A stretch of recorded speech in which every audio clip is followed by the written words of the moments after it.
is our first live episode of Creating Magic podcast. Yay! Thank you.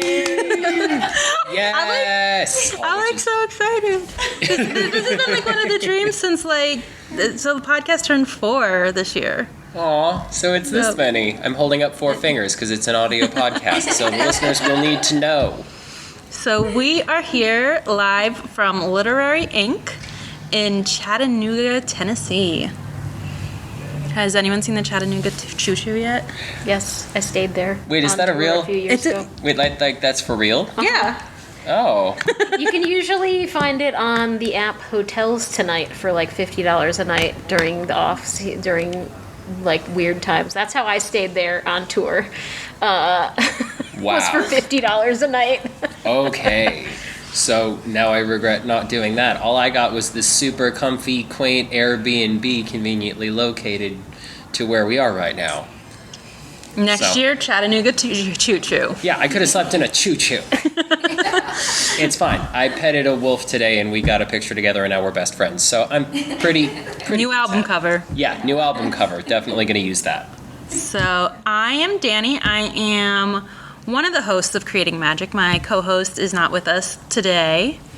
And today we are going to have a panel on Wizard Rock. So I have some beautiful guests here. So why don't each of you kind of introduce yourself and your Wizard Rock life? Okay. Steph, do you want to start? Sure, yeah. My name's Steph Anderson. I am the lead singer, founder, everything of the Wizard Rock band Tonks and the Aurors. Have been doing Tonks and the Aurors since 2007, shortly after Book 7 came out. And, have never announced a retirement or anything. I've continued to do it the entire time, unlike certain of my friends. Wouldn't know. I'm Geoff. In the Wizard Rock community and the fandom community, I go by DreamQuaffle. I have been doing music for as long as I can remember. I've been doing Wizard Rock actively since about 2021 is when I started putting my stuff out. I mentioned before that it's kind of because of WZRD radio that I'm here. The reason for that is because when I was just starting to host for Speak Beastie through MuggleNet, we did a crossover with WZRD radio. And it was really cool because all the music that we put on that episode was all Fantastic Beasts themed, which doesn't get the most love in Wizard Rock. It's on the newer side of things, and it's not everyone's favorite. I get it. But we did an episode of that, and we were talking about music in general and how Wizard Rock is something I've always known about, but not something I ever really did. So Beth said, well, when are we going to get DreamQuaffle's Wizard Rock? And a light bulb goes off over my head that says, you know what? You haven't been avoiding this, but you haven't been trying it either. There's no reason that you shouldn't. There's no reason that you can't. So I started doing it, and in the last 2 years alone, the number of things I've gotten to do, the places I've gotten to go and perform, the people I've gotten to work with has just really been incredible. You guys are the timeline, pretty close to it. Pretty close to it. I mean, it's interesting because at the beginning of Wizard Rock, which was pretty far back, like 2002 is like the first hearing the Potters songs.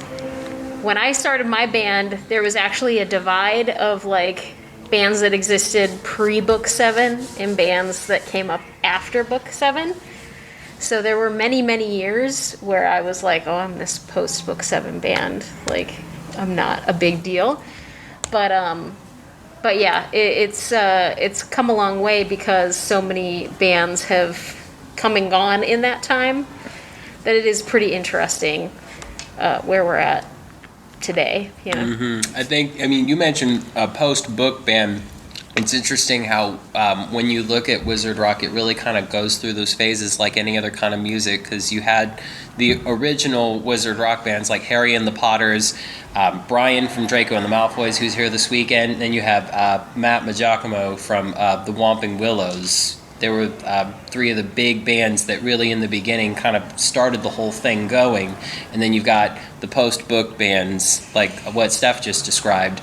And then the generation that I'm in now, are people who either weren't old enough to really do or understand what Wizard Rock was back when the books were still rolling out, or they're people who may be late to the fandom in general, or who have just become aware that this has happened, because there's other people out there that I work with pretty frequently, like Bisexual Harry, Candle Wicks, Dots and Lines, just off the top of my head.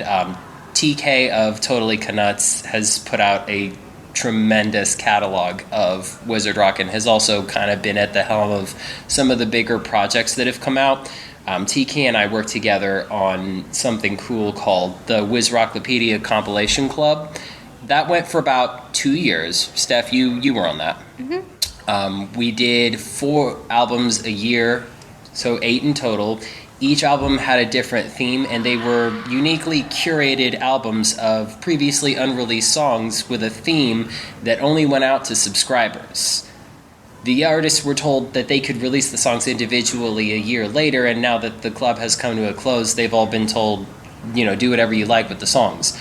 But what was cool about that for me was that by the end of last year, I had been on pretty much every end of that project, because I served as the lead organizer for the first volume of last year. So I got everybody together, they sent me the music, and then we put the album together. And then I was able to contribute an original song for volume 3, which we actually called, I think it was something like, Hogwarts First Class or First Years? I think it was First Years. But it was a bunch of people who were brand new. They were part of that Wizard Rock revival generation. And then the last volume of the year ended up being our last one, period. We did a tribute to How Airplanes Fly, which is one of my favorite bands. And that one was kind of funny because I wasn't originally supposed to be on that one. I was supposed to be helping with the social media because Brian from Draco and the Malfoys was supposed to be doing it. And he needed a little bit of help, so I was pitching in with that. And when I found out how many artists they still needed to make a full 10, I said, could I maybe do my favorite How Airplanes Fly song? And they said, yes, that would be great. And what's even cooler is Avery Marshall has heard it and told me how much they like it. So the fact that they acknowledged that my version of a song they wrote was good to them is something that really means a lot to me. Yeah, the current era of Wizard Rock is kind of exciting because there are more artists trying to make songs, people even coming out of the woodwork to just do one song for a compilation or just get started. There's a lot of, I think, in music in general, because I know for me, as a fan of Harry and the Potters for a handful of years before starting my band, is I would just sit there and go like, oh, I could totally do that. And then finally being like, I just wrote 3 songs in one night and have the ability to record it. So it's really interesting to see the evolution because there's definitely been some highs and lows within Wizard Rock. I think, 2007 to 2008 was an exceptionally busy time period. There were a ton of tours happening. Even like Pottercast was going on tour and taking Wizard Rock bands on tour with them. But then there's all these periods of like when the books stopped happening, I was constantly asked like, what are you going to do now that the books are done? And it's like, well, there's this fandom. I was constantly saying like, Harry Potter is a fandom that will eventually, which I think it is now, be like Star Wars and Lord of the Rings, where these just fans exist and have existed for a long time. And then personally, I continued to tour and release music through that period. And then you get around the 2013 period when the movies wrap, and it's the same question. What are you going to do now that the movies are over? And it's like, I don't know, keep going on tour and playing my songs to all these enthusiastic audiences. And so that's not to say that going on tour was the easiest during some of those slower times. There's definitely libraries that would be like, oh, we're not doing any Harry Potter stuff right now because the movies are all done. There's less interest. But now it has gotten to that place in the zeitgeist that you can be a Wizard Rock band playing a general sci-fi conference, which was not the case for a really long time. Sci-fi conferences kind of looked down at Harry Potter, but now I think there's a lot of crossover Yeah. now. Is like sci-fi and fantasy are getting some major, like even in bookstores, fantasy's not separate anymore. Sci-fi and fantasy are the same aisles at my Barnes and Nobles. And I think that's, a really cool thing to notice, that you're like not getting looked down on to be invited or see Harry Potter content or people cosplaying Harry Potter at your local Comic-Con or whatever it might be called. So today it's really nice to see that Harry Potter has kind of like settled in there, and that there are, these older bands who have maybe either gone into retirement and come out of retirement, and new bands kind of supporting them that way. Which is why, like, to put in a plug, like 5 years ago, I created a micro grant program for musicians who are of marginalized gender called the Yes All Witches Grant Program. And I just extended the current application window, so you have until the end of March to apply. But if you're like, I'd love to make music, but I don't have a microphone, or I don't have an instrument, or I don't know how to do any of this, the Yes All Witches program does that. We've given people guitars and microphones and training on how to use these things, which I mean, you mentioned TK, like one of the best things I've done for the fandom is help TK get a microphone, because TK's released just hit the ground running and released 75 albums at this point, it feels like, and it makes me really excited every time there's another Totally Canuts album announcement, because I'm like, yes, All Witches did a good thing there. I agree, and just to kind of tie all that together into a neat little bow, just to kind of show you how interconnected all of these things really get. There's this thing that they used to do, I think they did it a couple of times, and then we brought it back last year. We did a compilation album called Rock Swaps, where everybody who wanted to be a part of it signed up, and then they kind of pulled your name out of a hat and said, okay, you do a song by this person. I got Totally Canuts. And I came across a song on one of their earliest albums called They Won't Let My Wand Through Airport Security. And I listened to it, and if you've listened to Totally Canuts, it is very, very much their style. TK has a very, very sweet, very soft, very easy to listen to voice, and they play the ukulele very, very well. So with a lot of what they record, that's what you're going to get. They've branched out and tried a lot of different things, which I respect, because that's how I like to do it. I like to try different things that I've never done before. And to that end, when I saw that song title, before I even heard the song, I wanted to do a version of it. And when I listened to it, it just popped into my head, this feels like a country Wizard Rock song, which there isn't a ton of, and which is not the first thing people think when they think of me if they've met me before.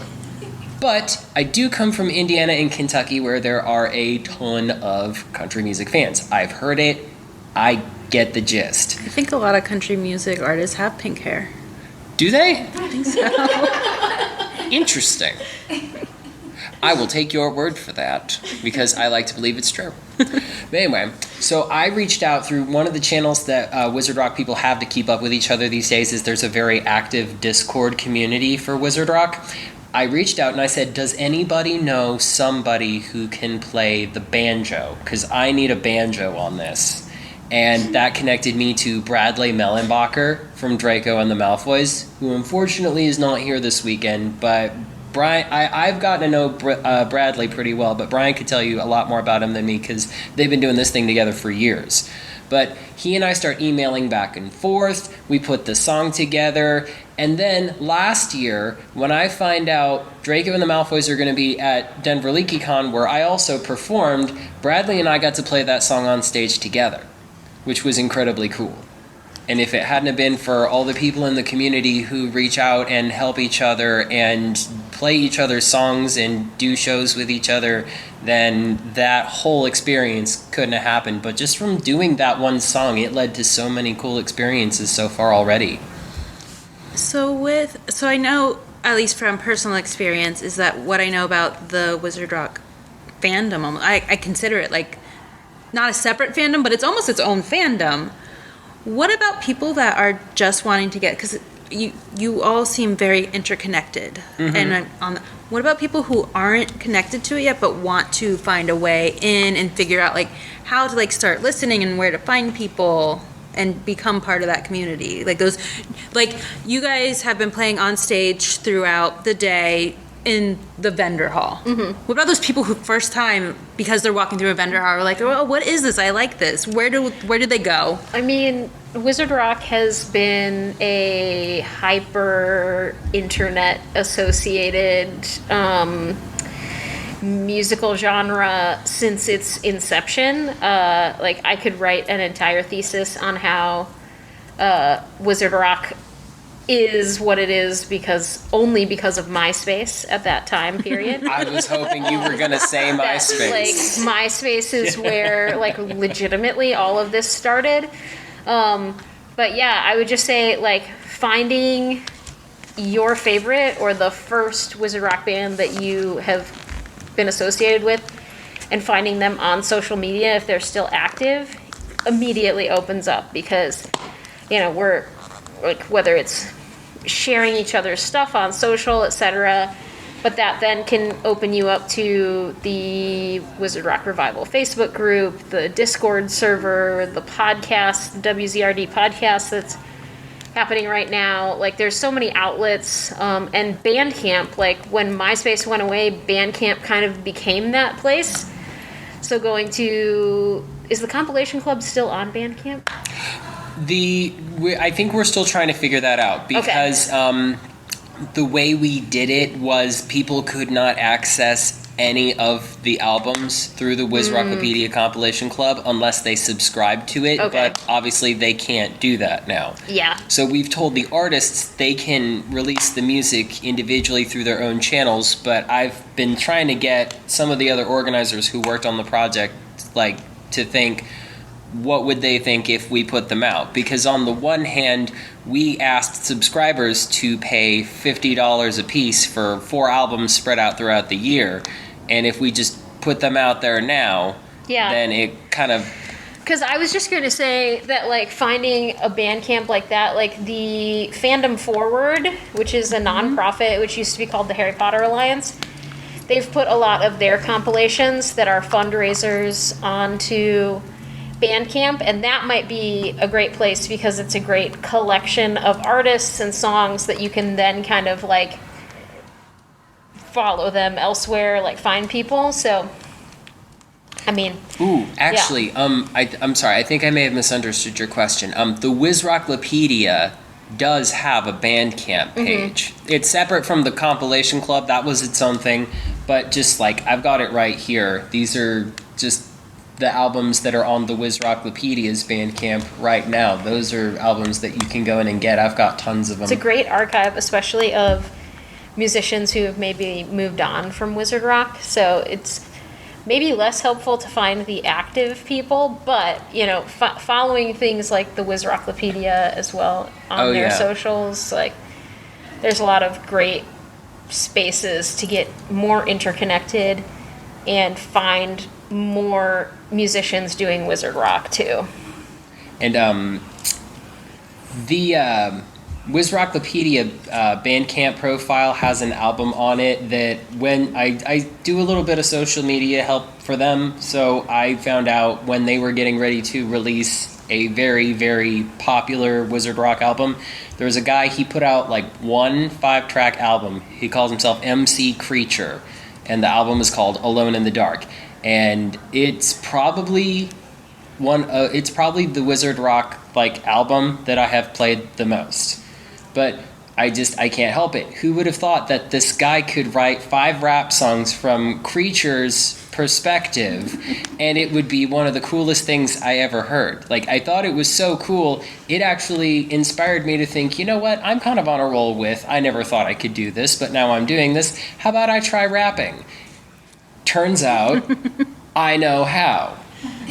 And Stace from Swish and Flick says so. And if they say so, then that's good enough for me because they are an excellent rapper. Well, there's that era of wizard rock is particularly cool because like MC Creature is a filmmaker connected with other musicians, and so you have like these people exiting or just wanting to do something fun on the side, and they do it even though they're like just coming off of tour with an indie rock band that was signed to a major label, you know, things like that are, it's just a really interesting time period in that like 2006 to 2010 time period to like discover those songs, because you have that level, like people who have worked in actual recording studios or know how to master things, but also right next to it is someone who literally just turned on their MacBook, used the microphone inside of the MacBook, and recorded their voice and guitar, and they have rabid followers at the same level as those people who have really high production values, which is kind of the thing that I love. Like, I always tell people to, like, Harry and the Potters, you got to see them live to like get it at times. Yeah. And I have a little bit of experience with that stuff. Like, I know the basics of, I don't really know if I know how to master. I wouldn't say that. I know how to record myself. Like, I know what to look for, what not to look for, what to do, what not to do, because my musical education in college did include some training in sound engineering. Fortunately, I went to a place where they give everybody at least a little bit of that. And between that and my podcasting experience, I figured out what I need, what I don't need. The rest has been experimenting. Because when you listen to the first EP that I put out versus the first album that I put out, and a lot of the singles in between, some of the stuff I've submitted for compilation albums, there are varying levels of quality, even like this far in. Not everything's going to sound the same. But it's like Steph said, that's one of the great things about Wizard Rock, is that what it reminds you of is that you don't have to be perfect at this in order to do it. You just have to want to do it badly enough to try it, and people will get it. And it's interconnected enough that, just like your example of Bradley volunteering to play banjo, you know, it's just being brave enough that when you need a certain specific help, like the only instrument I can't play on my albums is drums. I could play drums, but I can't record them to that quality. So getting a drummer for each one of my albums has always just been a matter of asking someone in Wizard Rock that I know is a drummer, hey, do you have a spare weekend to record all the drums for this album? And I don't always get a yes, but I always have like all these people I can flow through in Wizard Rock that eventually I find someone, usually. And as somebody who played music for a while before joining Wizard Rock, that is so... I can't tell you how different that is from like the indie rock space, the playing open mics and just grinding through all of that. It's really cool to just see people willing to help and volunteer or just say yes at times. What? Or say yes, all witches. What would you both like to see for the future of Wizard Rock? Well, some of what you're seeing now, like what you really saw in the earlier days of Wizard Rock, and this is what I incorrectly assumed was just how it was being done, was not even disrespecting or judging it. I actually thought it was cool people were doing it this way. I thought you pick a character, you name your band after the character, you write the songs from the character's perspective. But I didn't look up enough examples to know, oh, you don't necessarily have to do that. That's just how a lot of people choose to do it. And it's fine, because I've written a lot of songs from different character perspectives, and sometimes even people who mostly do the same character will branch out and do that. But it was either character-centered a lot more so, I would say, or it was, some of it is like musical fan fiction, like it's a lot of shipping, which put a pin in that. I'll come back to it later. It's going to be important.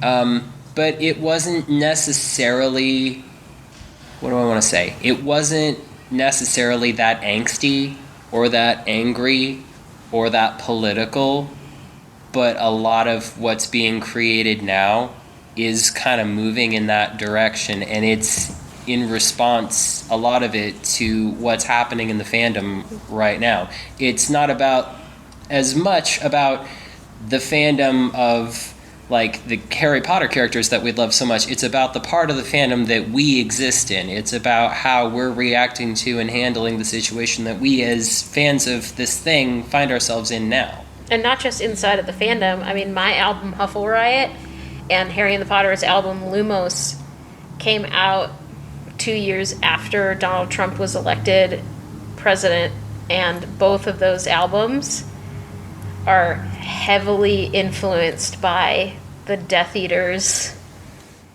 being able to be front and center in America. So I think that was like a kickoff, so that then when everything that's happening around the creator of the book series' bullshit started, it's just like, all right, we're ready. Our sword's already drawn. Like, let's go. But yeah, it was I think there's been an evolution of the fandom too, from being young and bright-eyed and everything is perfect and we love everything about it, to now being like, we're this far in, people have gotten entire master's degrees and written entire theses about the book series, the fandom, whatever it might be, and now it's like, oh, let's really dig in here. And some of the people who are in Wizard Rock have even they've either moved on because they just don't want to do it anymore, or they've moved on because they feel like they can't do it anymore. So there are some artists out there who will still play, the old songs because they wrote them, they still like them. I mean, case in point, one of my favorite bands, the Blibbering Humdingers, they're doing an online concert on Sunday afternoon. And when they reached out to their fans over social media, they said, what do you guys want to hear us play? And I said, I know you guys have some complicated feelings about the whole situation with the fandom at the moment, but is there any way you could play Lily's Worst Memory? Which, just to give you a preview if you haven't heard it, is like their version of A Whole New World from Aladdin, except it's Lily and Snape trying to move past the fact that when he had his worst memory from Order of the Phoenix, she saw his dirty underwear. So, comedy, funny. But I brought that song up because it's one of my favorite songs they've done, and I said, I know you guys might not feel the same way about this stuff anymore, but if you're cool with it, could you play it? And what they responded with was, we've decided that we're not going to be writing anything new, and even though that's how we feel about what's going on right now, we still like those songs. We wrote them when we felt that way about them, and we still love them, and we're not going to stop loving to play them for people who want to hear them just because of that. Some of the other people, like I know that especially Avery Marshall and Lauren Fairweather have kind of moved into, Matt Majacomo from the Whomping Willows as well, they've moved into a post-rock phase where they're really focusing on writing other stuff right now, and the stuff they're writing is just as good. It's really incredible. Like Lauren Fairweather has a really outstanding music. She has an album of music inspired by The Magicians, because that's a fandom that they really, really like, called Peaches and Plums. And they'll still play some of the old Wizard Rock stuff whenever they do appearances. It's just the difference in actively pursuing opportunities to perform Wizard Rock. Like Lauren Fairweather, I think, considers themselves a folk musician, not necessarily just a wizard rocker. Or nerd rock. Yeah, nerd rock. Definitely, the for pivot sure. to that. And that's the same thing with the Yes All Witches grant program, is I I would love for it to be only helping produce new Wizard Rock musicians, but I am just excited for anyone who wants to make music about other things. I love that concept of, I love this thing so much that I want to write music about it. And so if that happens to be Harry Potter, great. Welcome to the Wizard Rock community. If it happens to be Harry Potter and Star Wars and something else, awesome. Like, I'm here for it. Can get down on some Hobbit rock. Steph, do the Blibbering Humdingers have Lord of the Rings Wizard Rock? Because I know they span a lot of different fandoms with what they've created, which is part of why they don't just play Harry Potter conventions. They play sci-fi conventions, fantasy conventions, like all the nerd conventions. Yeah, I think they consider themselves a filk artist with Wizard Rock leanings. So I would assume, but they're also so prolific that I can't. But I would highly recommend, if there's a fandom you're in that's sci-fi or fantasy related, they probably have a song about it. They're good that way. Can one of you define folk artist for us non-musicians? Yeah, filk is it came up in sci-fi and fantasy fields or fandoms, etc. a long time ago. We're talking about the 50s and 60s. So filk is a play on folk, so the whole folk music scene. But basically, there's a lot of people that play folk style cover music that is then parodied. So there's a lot of parody music in filk, but there's also now a lot of originals. They get mad at you if you say it's only parody, but basically it's sci-fi and fantasy inspired music, sometimes parodies, sometimes original. Okay. Mostly folk style, so acoustic guitars, etc. Not as much of the DIY punk rock that was popular in Wizard Rock for a while. Yeah. And there are other, it's not just Wizard Rock that has Discord communities or other social media communities or gathering places for people to come together and find people who are doing what they're doing. There's a particularly talented group of musicians out there called the Bookish Songs Collective, and there are two particular musicians from that group that I especially enjoy. One is Gio Maria. She does a lot of things. She's really into anime. She's really into fantasy books. She even does fantasy books, I think, that I haven't read yet. But the fact that she does songs about anime, I think is really, really great, because I feel that particular, the anime community that has musicians writing songs about it, they tend to lean more electric than rock bands. Mads Buckley is another really great one. She has an entire album of My Hero Academia songs, and even if I didn't know anything about My Hero Academia, I would swear that was one of the best albums I've ever heard in a long time. But the other person from the Bookish Songs Collective that I very strongly recommend, who is a friend and a fan of the Grishaverse podcast that my best friend Juliana and I host, is Kendra Dantes. And just to show you the unexisting limits of folk music, she wrote a song about a character from one of the Grishaverse books called Dirty Hands, and that song ended up getting used in an episode of the show Lucifer. Yeah, season 6, episode 1 of Lucifer. There's a Kendra Dantes song that gets used in that episode called Dirty Hands. She wrote that song about a character named Kaz Brecker from a book called Six of Crows, which is actually this tattoo right here. That's what this is. But folk music, it's really kind of where the inspiration seems to come from, I think, that gives people a rough idea of how they would probably define it. But as far as what they do with it, there's really no limits on that. And people can do just about anything with it. Well, we are getting close to time. And does anyone in our audience have any questions? You don't have to. I have a question. Yes. So I have a music background as well. What music education, like, do you have any, like, formal music training? Where did you learn how to do your Wizard Rock? I actually do have a degree in vocal performance from Indiana University, and I have a master's degree in choral conducting from Ball State University. Those are degrees that I pursued because I was passionate about what I was studying, and I'm glad I got them. They're not what I'm doing for a living now, but honestly, anybody who goes to college to get a degree to get a job these days, I'm sorry, but you're a sucker.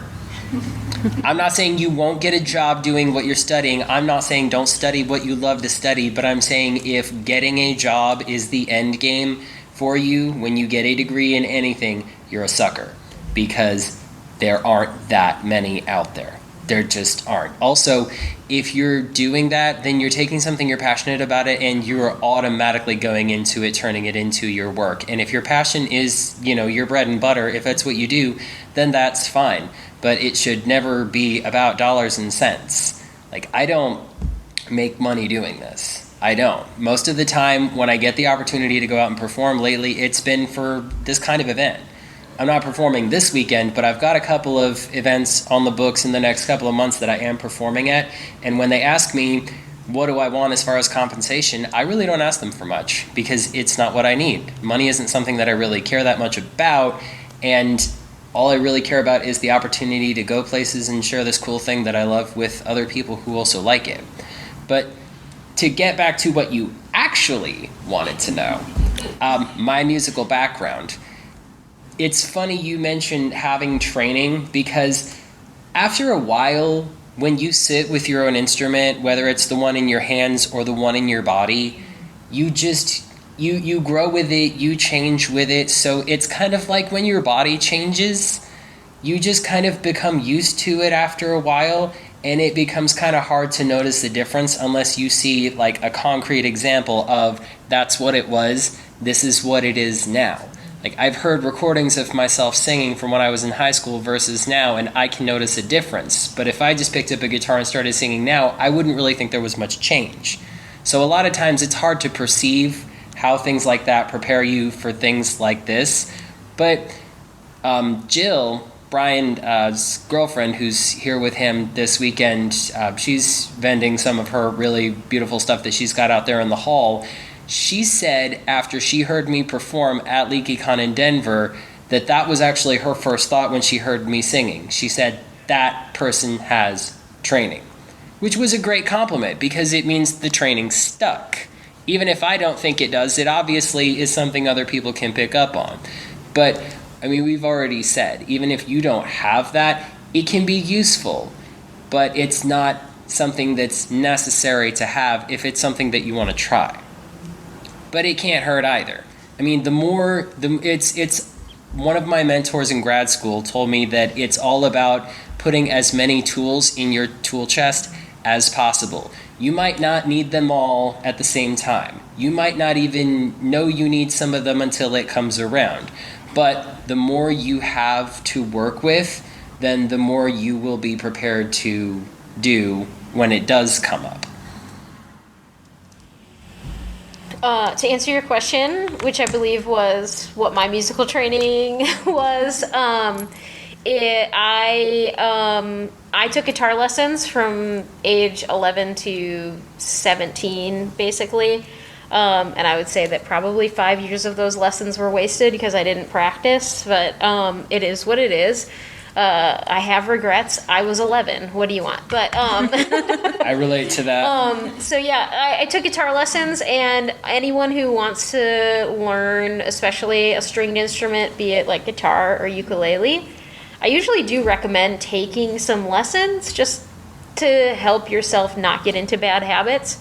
And I was in like orchestra, and I took some music theory courses in college, but like those were in addition to, I have a stage management background, and my stage management degree is how I was able to go on tour. So did it influence me playing music? No. Did it enable me to book a tour and make sure I don't lose a ton of money? Yes, it did do that. Yeah. So for me, it's more, again, like what's in your toolbox, not creating some bad habits for you. Anything vocally that I know is from having to stage manage musicals and sit in on like choral calls. But yeah, I would say if it's something you want to do and make sure that you can get good at it, take a couple of lessons. You don't have to commit to like 7 years. Don't even have to expect to walk away being like a virtuoso. Nobody's expecting anyone to be the next Eddie Van Halen when they walk out of guitar lessons. But being more confident, being able to play certain chords, definitely worth it. So. And you can always get better at stuff. One of my favorite things about LeakyCon Denver was one of the people I didn't know I was going to get to meet, but I did, was there was this old guy with long white hair. Like, he looked like one of those guys who has been playing metal for about 50 years. And he has, because that gentleman was Brian's father, who, as it turns out, is a professional guitar teacher. And while we were there, a bunch of us were all jamming together in a Wizard Rock cafe that Brian put together. And afterwards, his dad said, "Can I show you a few things?" And he actually helped. And Steph mentioned some of those bad habits. He noticed some of my bad habits, and the approach that he took to, may I, offer you the opportunity to improve on this, instead of just saying, hey, by the way, you kind of messed up on this, this is what it's supposed to look like. That proves that not only does he know what he's talking about, but he knows the right way to communicate it, because I cannot overstate the value of good teachers. Good teachers are the best. Some of the best people that I know that are musicians today are ones that are self-taught, scare quotes, through the internet. So you're not self-taught if somebody on the internet is teaching you via video, in my opinion. But they use videos to learn how to play guitar or ukulele. But then, like 2-3 years in, they start taking in-person lessons. And that's like you just level up your game that much more. I also was fortunate enough that my dad was minor musician, band booker, etc. So he got me like a little like recording setup when I was in high school. So I was just exposed to some of those things. But the internet is full of stuff. The internet can teach you how to record your albums. Your iPad comes with GarageBand automatically on it, and you can record an entire album in GarageBand. Like, you don't need to invest in anything bonkers. So. No. And GarageBand is pretty user friendly. As far as stuff like that goes, like you can figure it out usually pretty easily. But I agree with what Steph said. There's no such thing as self-taught. You may be self-learned. You may have learned it independently, but someone or something somehow taught you, because you can't learn something from nobody or nothing. That doesn't exist. All right, well, that is our time. Thank you both for joining me up here today. And until next time, keep creating.